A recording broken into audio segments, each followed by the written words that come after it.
Hi teachers, good morning. Today நம்ம என்ன பார்க்க போகிறோன்னா பிஎட் கமிஷன் எப்படி நடக்கும், என்னென்ன ப்ராசஸ் இருக்கும். ஐயோ, ஃபஸ்ட் டைம் நம்ம பிஎட் கமிஷன் அட்டன் பண்ணுறோமே, எப்படி இருக்கும் அப்படிங்கிற பயம் உங்கள் எல்லாருக்குமே இருக்கும்னு எனக்கு தெரியும்.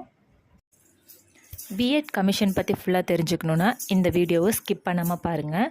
பிடிச்சிருந்தா சப்ஸ்கிரைப் பண்ணுங்கள், லைக் பண்ணுங்கள். இல்லைனா நான் வீடியோ போட்டிருக்கிறது மட்டும் நீங்கள் பார்த்துக்கு கொஞ்சம் அதிலேருந்து ஒரு ஐடியா உங்களுக்கு கிடைக்கும்னு நான் நம்புகிறேன். வாங்க வீடியோக்குள்ளே போகலாம். நான் பிஎட் எப்போ பண்ணேன்னா 2021 to 2023 நான் கம்ப்ளீட் பண்ணேன் பிஎட். எனக்குமே பிஎட் கமிஷன் அப்போ ரொம்ப பயமாக பதட்டமாக இருந்தது. நம்ம எப்படி பண்ண போகிறோம், நம்ம first time chart working model பண்ணியிருக்கோம், டீச்சிங் சார் முன்னாடி எடுக்க போகிறோம், நம்ம எப்படி பண்ண போகிறோம் அப்படிங்கிற கொஞ்சம் பயம் இருந்தது.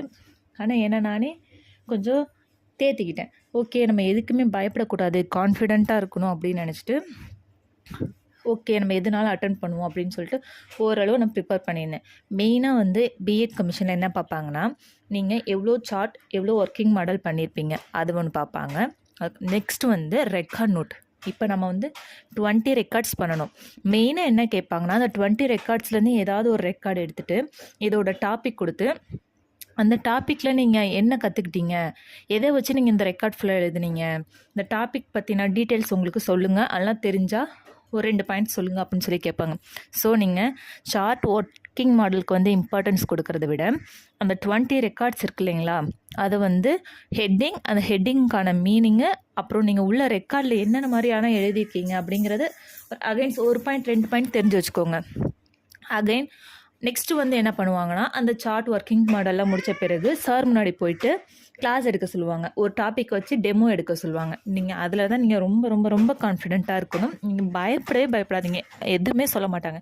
நீங்கள் மறந்துட்டாலும் சரி, ஒழுங்காக ப்ரிப்பேர் பண்ணாமல் போனாலும் சரி, எதுவுமே சொல்ல மாட்டாங்க. நம்மளுக்கு மார்க்ஸ் தான் கம்மியாகும். ஸோ நீங்கள் எதுவுமே பயப்படாமல் நமக்கு முன்னாடி சின்ன நம்ம ட்ரைனிங் போயிருப்போம் இல்லையா, பிஎட் கமிஷனுக்கு முன்னாடி கவர்மெண்ட் ஸ்கூலில், அங்கே நம்ம குட்டி குட்டி பிள்ளைங்க முன்னாடி எப்படி நம்ம பயப்படாமல் கிளாஸ் எடுத்தோமோ அதே மாதிரி நம்ம முன்னாடி அந்த குட்டி குட்டி பிள்ளைங்க இருக்கிறத நினச்சிக்கோங்க. கான்ஃபிடென்ட்டாக ஒரு ஒர்க்கிங் மாடல், ஒரு ஆப்ஜெக்ட் எடுத்துகிட்டு போங்க. அழகாக போர்டில் நீங்கள் என்ன நடத்த போகிறீங்களோ, நீங்கள் என்ன சப்ஜெக்ட் எடுக்கிறீங்களோ அந்த சப்ஜெக்ட் நேம் எழுதிக்கோங்க.